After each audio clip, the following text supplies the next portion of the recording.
Próspero Ibarra del PRI para que nos dé su postura. Ahorita se supone Javier Neblina, se supone que le habíamos dicho que iban a estar los dos, ¿no? Hay que seguirlo contactando, por favor. Necesitamos la postura o alguien del PAN, al Güero Nieves o a José Cerrato, pero necesito a alguien del PAN, por favor, que nos dé una explicación. Primero el PRI y luego el PAN o como quieran, pero Próspero Ibarra, buenos días del PRI.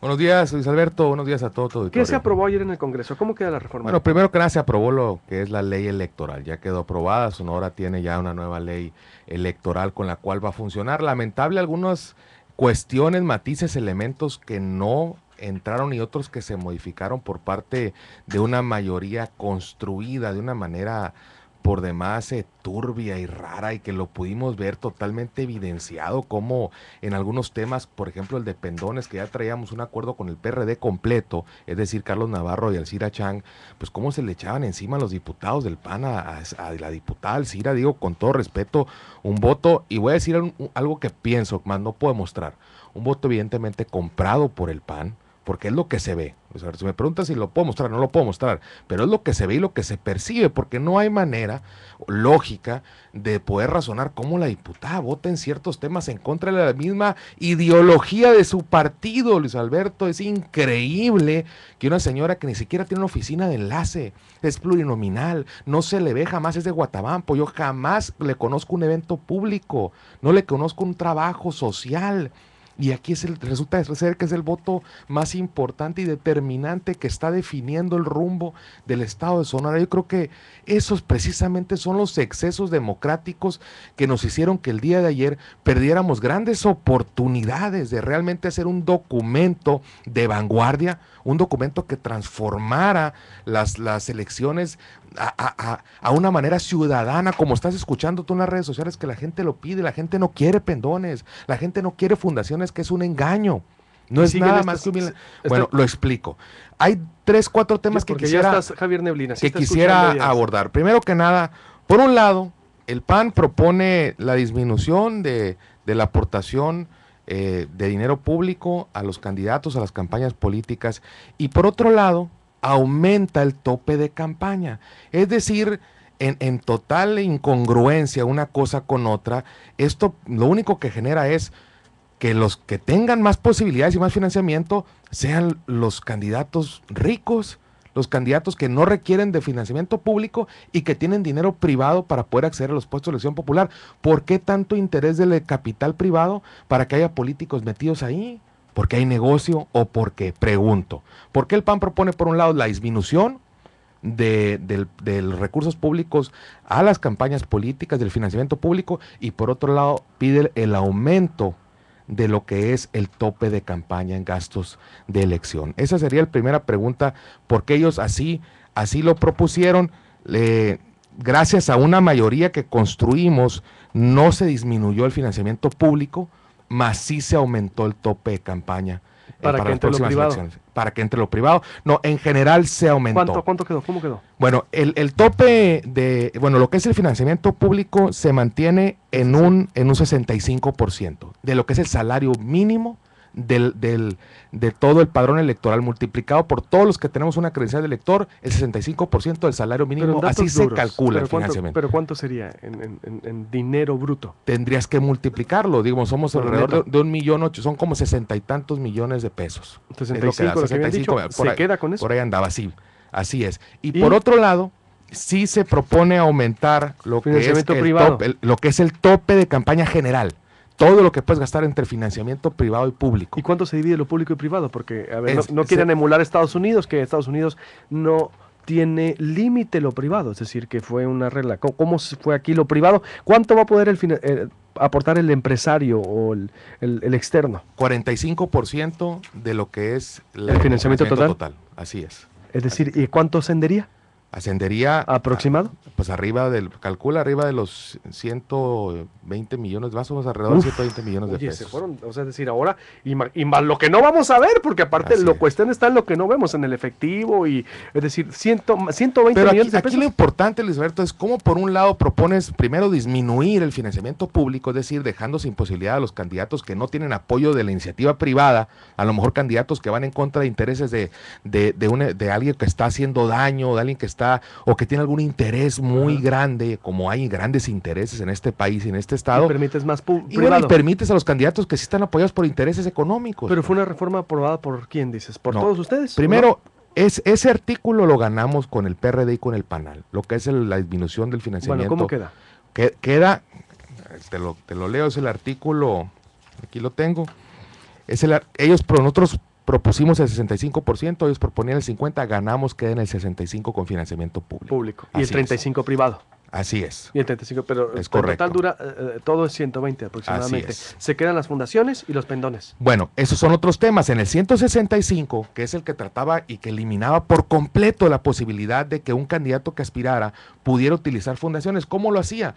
¿Cómo lo hacen ahorita? Tipificando como un acto de anticipado de campaña lo que es el uso de fundaciones para promoción política. Es decir, te lo comentaba ayer, y este artículo iba exactamente y únicamente sobre el candidato o precandidato que se le demostrara hubiera usado fundaciones como promoción política, no sobre la fundación.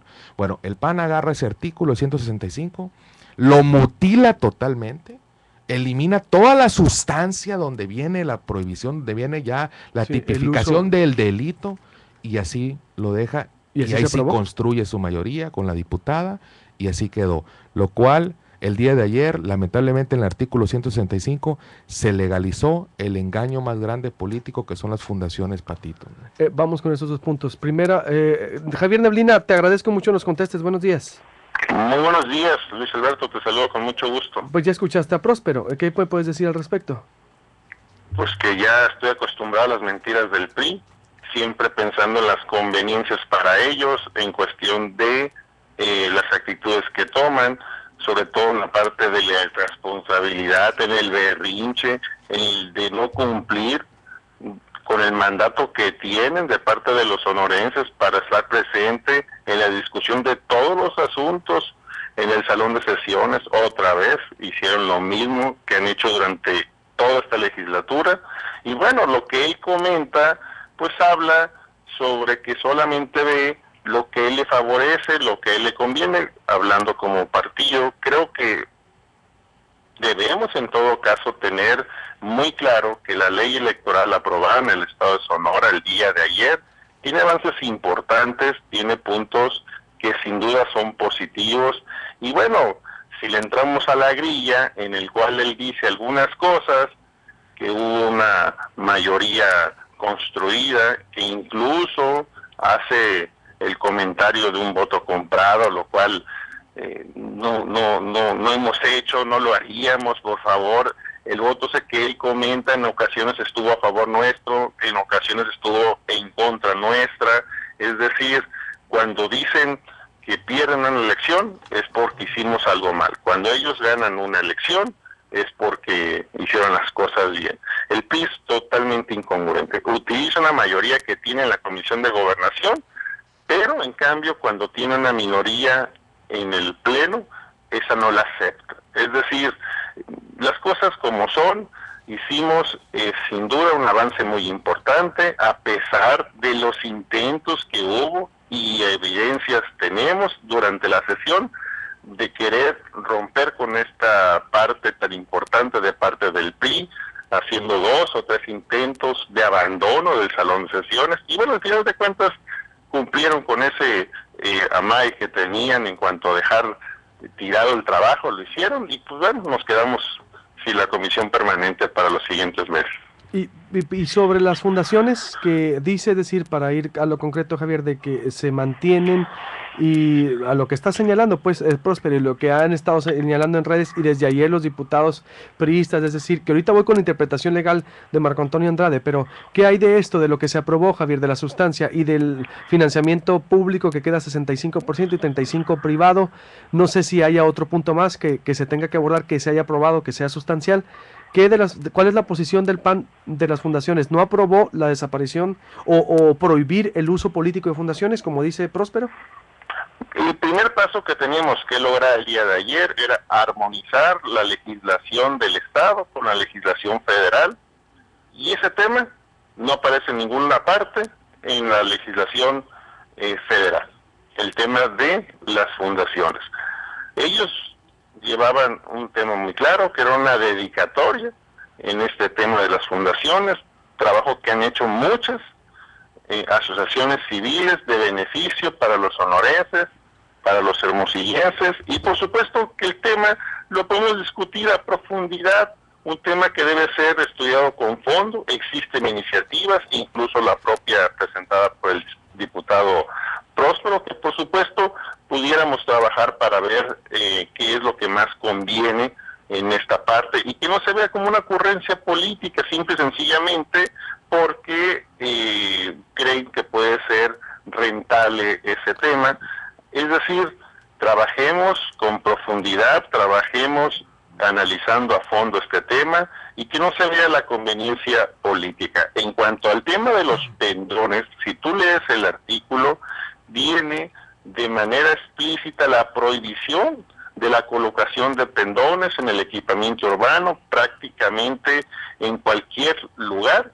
Únicamente damos la posibilidad al ayuntamiento de cualquiera del estado de Sonora para que dé la autorización, si así fuera el caso, en cualquier lugar. En Hermosillo está claramente que hay prohibición de colocación de pendones en el primer y segundo cuadro de la ciudad, y que bueno, que en todo caso la persona que quiera hacerlo, siempre y cuando tuviera el permiso del ayuntamiento, pues asuma el riesgo si él considera que esto puede ser positivo o negativo. ¿A quién llevaba la dedicatoria? Por último te pregunto para pasar a Próspero Ibarra, lo de las fundaciones, ¿crees tú, Javier? Pues es muy claro a quién va a ser. Mira, fíjate qué curiosos son los periodistas. Permiten una campaña abierta con el uso de recursos públicos de quienes ostentan un cargo, en este caso de los propios senadores. Pero en cambio de un ciudadano que trabaja con su propio esfuerzo, con sus propios ingresos, con sus propios recursos, quieren quitarles, digamos, el trabajo que se viene haciendo de apoyo a los ciudadanos. Uh-huh. Y por supuesto un tema muy importante que debimos haber aprobado es que las campañas cuesten menos, que le cuesten menos a los ciudadanos, que pudimos haber logrado el dinero que se entrega a los partidos políticos para que hagan su trabajo de campaña. El PRI no lo permitió, nosotros perdimos y no estamos acusando a nadie de que se compró el voto, como lo hace el PRI de manera muy a la ligera. Próspero, ya escuchaste, Javier. Sí, primero que nada, Javier, comentarte que ocurrencia es formar una fundación para promocionarse y segundo, buscar una rentabilidad política es lo que hacen esas fundaciones, que es muy evidente que constituye, y no lo va a poder negar, un engaño disfrazado, una mera posibilidad de burlar la ley fuera de tiempos electorales para poder promocionar a un candidato. Eso es una verdad. Lo lamentable aquí, Luis Alberto, es que estos amigos, compañeros diputados, únicamente tienen ojos y vista para Javier Gándara. En su mentalidad nada más pueden pensar en él. Digo, entiendo que es su único rayito de luz que les queda, pero lamentablemente no está dedicada a Javier Gándara ni a Gánfer. No tiene... la ley es tan general y universal que aplica a compañeros de nuestro propio partido, aplica a compañeros de todos los partidos, inclusive los independientes que ahora van a entrar a la escena. Qué lamentable que no hayamos reducido el debate de una ley que es aplicable a todo mundo y a todos en el futuro a un aspirante a la candidatura de gobierno del PAN. Yo creo que en ese sentido, Javier, han equivocado su decisión si lo han hecho por defender a Javier Gándara, que tuvimos una posibilidad de regular un exceso, donde tú también tienes una fundación, Javier, en donde compañeros míos tienen fundaciones también y las utilizan de mala manera para promocionar y hacer campaña adelantada. Y comentarte, Javier, que no es una iniciativa y una ocurrencia del PRI, Estos son más de 20 ONGs que tienen ya su firma plasmada apoyando el que se acabe con estas fundaciones porque está golpeando su credibilidad, está golpeando la verdadera función y espíritu de las fundaciones y de ninguna manera, Javier, se trata, y tú lo sabes muy bien, de eliminar las fundaciones, al contrario, se trata de legitimarlas más, quitándole el aspecto político que las ha ensuciado en los últimos años especialmente. ¿Qué otros puntos se nos